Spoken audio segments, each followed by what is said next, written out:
지금 성남시 의회에서도 위탁해야 한다라고 할 수 있는 전제 조건을 이게 충분한 조건을 만들려고 하면 첫째는 적자 해소, 둘째는 우수한 의료진, 셋째는 시민들의 만족도, 이 세 개를 위해서 아마 표면적으로 위탁해야 된다라고 말씀을 하시는 것 같습니다. 그런데 저희 군산의료원 사례를 보면서 과연 적자가 해소가 됐는지, 우수한 인력들이 확보가 됐는지, 또 시민들의 만족도는 위탁 운영하는 동안에 충족되었는지, 결론을 말하면 아닙니다. 네. 그래서 저는 지금 자료는 저희가 군산의료원 저희 결산서 자료 1998년도부터 그 결산서 자료, 지금까지의 결산서, 공식적인 결산서 자료를 좀 준비를 했거든요. 그래서 그 실태를 한번 보시면서 과연 어느 방향으로 지방의료원들이 가야 될지에 결정하는 몫은 이제 여러분들의 몫인 것 같습니다. 위탁 운영을 시작을 했는데 이제 99년도, 2000년도, 2001년도 1기 운영 때까지 보십시오. 흑자로 좀 돌아섰네요. 그죠? 근데 2001년도 보니까 이제 5억 4천 적자가 나기 시작하면서 2002년 35억, 3년도 32년, 2004년 72억, 2005년 41억. 그래서 44억의 적자를 해소하겠다라고 위탁 운영을 시작을 했는데 결론적으로 15년 동안 누적 적자가 매해 손실로 난 적자가 422억이 적자가 났습니다. 자, 이 자료 보시고요. 또 부채 현황입니다. 98년도에 그 당시에는 지방공사 군산의료원이었죠. 부채가 148억이었습니다. 그래서 이 부채가 너무 많다. 자본 잠식 된다. 그래서 위탁 운영해야 된다라는 게 도지사의 논리였습니다. 그런데 99년도 보니까 187억으로 부채가 더 늘었고요. 2000년도 166억.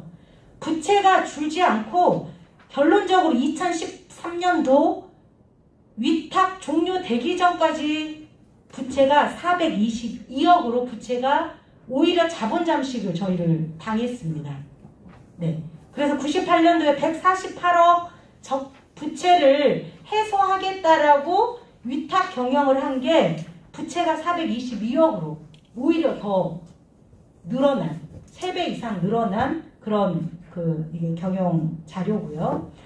그래서 아까 말한 것처럼 그러면 의사들에 대한 인력은 어떻게 됐나 궁금하시죠?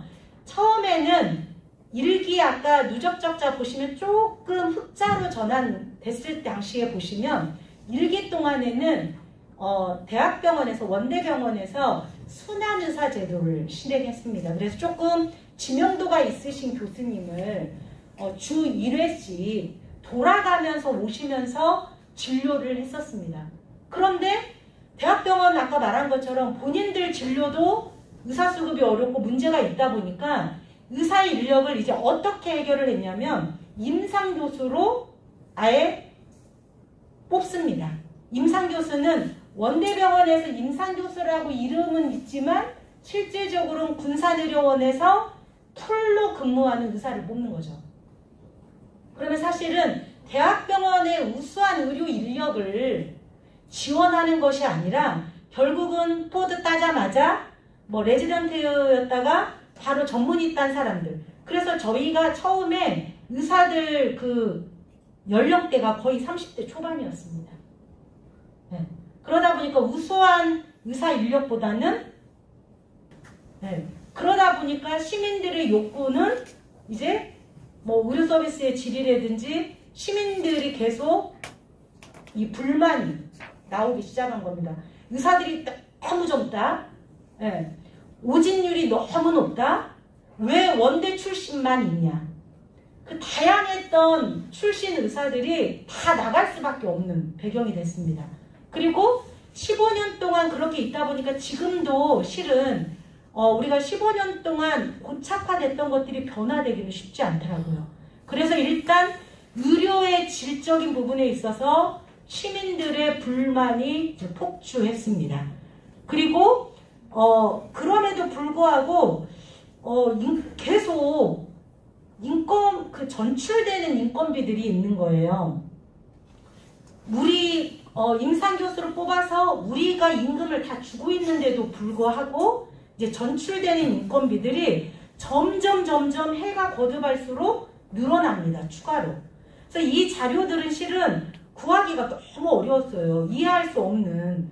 14년부터 저희가 직영 운영을 했고요. 실질적으로 저도 걱정이 좀 많았습니다. 아까 말씀드린 것처럼 직영해야 된다라고 막 계속 요청을 하고 이 문제 있다라고 했는데 과연 직영했을 때 어쨌든 수치적으로 뭔가 개선되는 수치가 안 나오면 어쩔까라는 염려를 많이 했는데 기우에 불과했더라고요. 이제 자료를 보시면 2014년도 저희가 직영 후에 이것도 이제 결산서 자료입니다.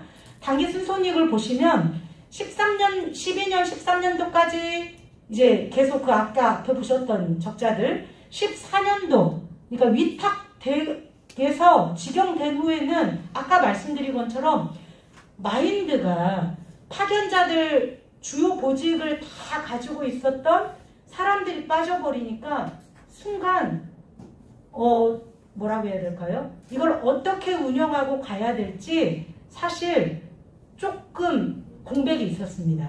그래서 그 기간 동안에는 저희가 24억 적자를 봤고요. 2015년부터는 바로 흑자로 전환이 됐습니다.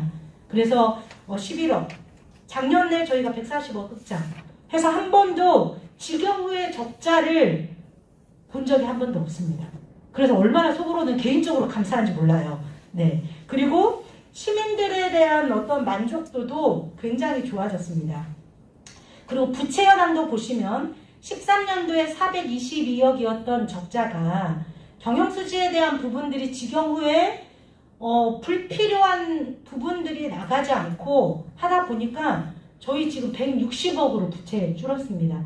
저희 병원 한번 와보신 분들은 아시겠지만 저희가 500병상 규모거든요. 500병상 규모의 160억 부채면 굉장히 적은 거거든요. 네.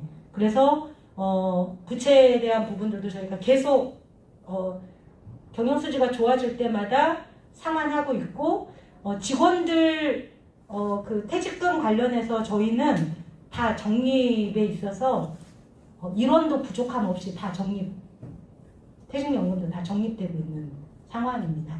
그래서 부채 현황, 그 다음에 적자. 그래서 이거를 해결하기 위해서 위탁만은 정답이 아니라라는 수치를 보여주고 싶어서 제가 위탁 시, 그 다음에 위탁 후 직영하고 나서의 이 수치를 한번 자료로 준비한 거고요. 직영 후에 노사관계 당연히 개선됐겠죠. 그래서 저희가 15년 운영, 위탁 운영 시에 부끄러운 말씀이지만 정년 퇴직자가 한 번도 없었습니다. 왜 없었을까요? 표현하는 게 16년도에 처음으로 저희 간호팀장님이 정년퇴직을 했거든요. 간호팀에서도 정년퇴임이 한 명도 없었습니다. 네. 그래서 저희가 병원 대대적으로 첫 위탁 후에 20년 만에 정년퇴직자가 발생한 거예요. 20년 만에. 그래서 전 직원들이 송년회 때 공식적으로 박수쳐서 보내드린 그런 사례가 있습니다. 그리고 직원화합이나 정체성에 대한 부분들도 직영 후에 굉장히 많이 발전이 됐고요.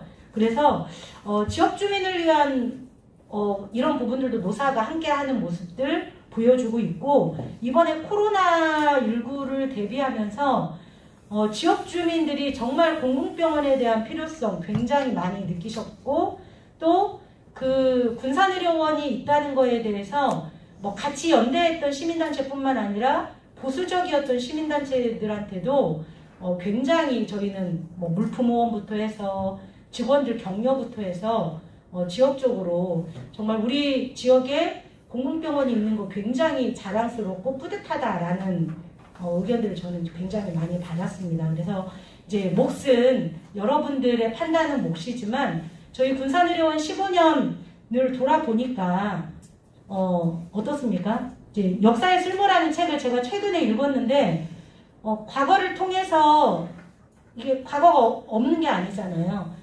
과거를 통해서 좀 삶의 지혜를 얻기 위해서 역사를 배운대요. 그래서 군산의료원 15년의 위탁의 역사를 보면서 여러분들이 좀 보다 발전된 어떤 공공의료의 미래를 좀 잘 만들어 주시면 좋겠습니다. 이상입니다.